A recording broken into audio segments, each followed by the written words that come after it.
just Yeah. let's just be clear. I remember the ball. I remember the ball that he's talking about. He went leg kick, dead central, Yeah. off the batter's eye, backfield. It was backfield Probably 3. 17. Yes, but I remember it, and I was like, "That's what's up. That's what's up. Oh my god!" You're like, that's when I think you like started buying into some of my bullshit. So Right. Well, I mean, I've tried every stance in the books, right? But I'm also a little guy, and I'm like, well, little guys can't have leg kicks. I can't do that. What are you talking about? And I actually busted it out and hit one that was like the furthest ball I hit in my life. I was like, what just happened? It was a weird aha moment. nasty. I like to call those blackout swings when you don't even know what happened. You kill a ball. Right. Exactly. Let's dig into this a little bit. So what what was the biggest thing for you? Because we grew up in a pretty similar era of get the foot down early. There was a TikTok that I saved the other day because I remember like right out of college, there was this one video that I found that was on YouTube, and it was like the most watched hitting instruction clip on YouTube. Patrick, I'll find it for you. It was the grossest, like step 1, step 2, step 3, step 4, like the grossest knob to ball, get on top, squish the bug, all that stuff. And there's a time and a place to think on top. There's a time like squishing the bug's not the worst thing in the world. It can be for some hitters, but I'm curious what, my whole career was spent thinking stay inside the ball, get on top of the ball, knob to ball, like literally pushing my hands forward. What was the biggest difference for you, and what did it feel like in game applying it? Well, I think the biggest thing first was just mindset. Just thinking like, even though like I don't have to just hit ground balls to second, I don't have to just try to flare balls to right. Like I can still be aggressive and think I'm going to try to punish a baseball. Like that doesn't mean like fly out to center field, but I mean I can still try to hit bullets in the gap. And if I do miss one, occasionally I'm going to get one, right? But it was just allowing myself that, hey, I can still be aggressive and offensive in the box. Like I don't have to be a defensive hitter. And I think another thing that helped me too was I was so opposite field. Like that was just programmed into me from day one. And so when I actually started to think more left center field, for some reason that locked me back in. It gave me enough where I didn't feel like I was like cheating or getting too far out front, but I felt like it also just that shift of where I wanted to try to hit the ball just made me more aggressive and kept me as an offensive guy. And then also just adding the leg kick. That again was more of like an offensive thing. Because a lot of times I would sit there and I would get the foot down early or spread out and not move or whatever it was, right? And I felt like in a way it was just me trying to react to the ball, be defensive, and just try to get the barrel to the ball as quickly as I could. Like that opened my eyes that I can still be offensive. I can still do damage, but I can also stay under control if I do it the right way. And so to me, those were kind of the big eye openers that really started to, which is kind of crazy. I mean, it really started to take a turn in 2013. But also, I guess I don't want to get too far ahead of things, but one thing that like I believe is like practice makes permanent.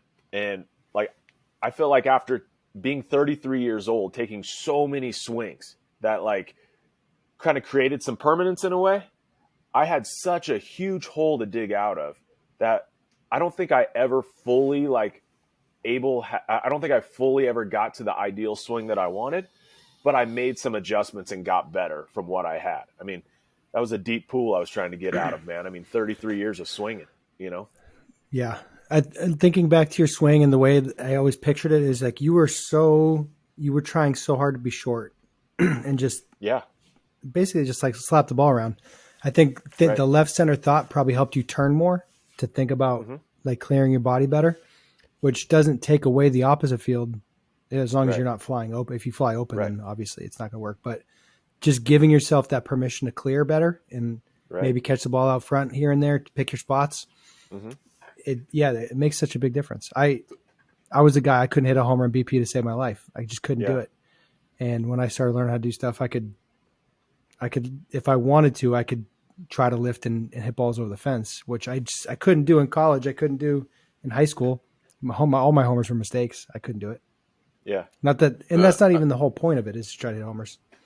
I want to Right. touch on the thing that you just mentioned. I had a couple thoughts, and the thing that I loved about what you said was like it's like you had the confidence, like, and I don't take any credit for this, by the way, but we obviously started having interactions when I came down the minor league side, and we were talking about hitting and how the swing was different and how I was looking at things differently, and I remember it piqued your interest right away, right? And I think I remember having a similar conversation with Ryan Goins later on, and we played against him those couple of years when we were there in Minnesota together.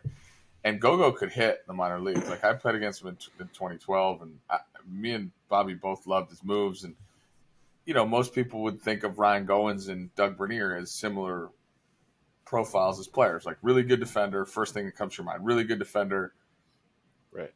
lacks a little bit with the bat. And I'm sitting there thinking to myself, like, these dudes bang, bro. Like, and this coming from me, and I don't know if that means anything, but I remember the inflection point with you where you just mentioned the confidence, where, like, I believe that I can. I believe that I'm supposed to. I believe that I'm equipped to do this. And that's a thought that's, I think, really important for young players to embrace. Like, don't let anybody put you in this box and tell you this is who you are. And I think that's incredibly important.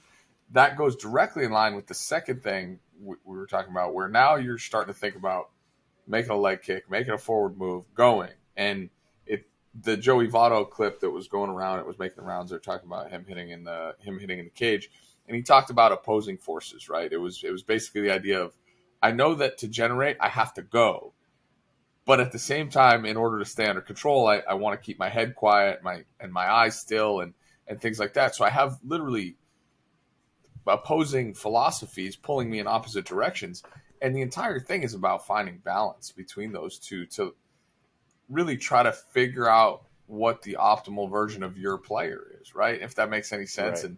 And that's, I think, something that gets taken away from guys. And tell me if you felt anything like that at any point, right? Yeah, absolutely. And it's kind of interesting when you were talking about that. I feel like there was definitely a battle, right? So when we first started talking, I had a forward move, had a leg kick. Things were going great, right? I was like, oh man, I figured it out, right? Whenever you figured it out, you're only like a couple of bats away from just totally losing it, right? So season begins 2 weeks into the season. I haven't hit a ball hard in 2 weeks, and I'm scuffling. I'm like, all right, what's going on? But I started to look at some video. I'm getting longer, trying to swing hard. My effort's getting bigger. Like everything is just gradually getting a little longer and with a little bit more effort. So I remember, you probably remember this too. I was out. So our manager takes me on the field one day, and we just start bunting off of a machine. Start bunting. And then he was like, hey man, I want you to slug bunt. I was like, what? Like softball style slug bunt? Like bunt, turn around and hit? Well, we were doing this off a machine, started hitting balls in the gaps, started crushing balls, hardest balls I've hit in 2 weeks. And he's like, all right, just do that in the game. And I was hitting leadoff that day. And I was like, I can't do this. At this time, early work's almost done. All the guys are coming into the dugout, and they're watching me hit like this. They're like, dude, there's no way you're going to hit like that. It's like, well, might as well try it. I haven't hit anything in 2 weeks.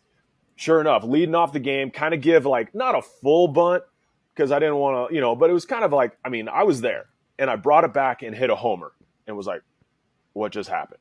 I went 5 for 5 that day. And I think that was kind of another aha moment that helped kind of piece the two together a little bit, where it was like, I don't have to overswing. I can still stay under control even when I do have a leg kick or I do have an aggressive or an offensive mindset. Like for me, seeing the ball, getting the barrel to the ball, having barrel accuracy, and then just kind of trusting what I'm doing in the game and competing needs to just take over. Because I think somewhere along the line, I almost forgot to compete in a way, and I was overthinking it. And so that was kind of that struggle you were talking about that I felt like kind of brought me back and centered me moving forward.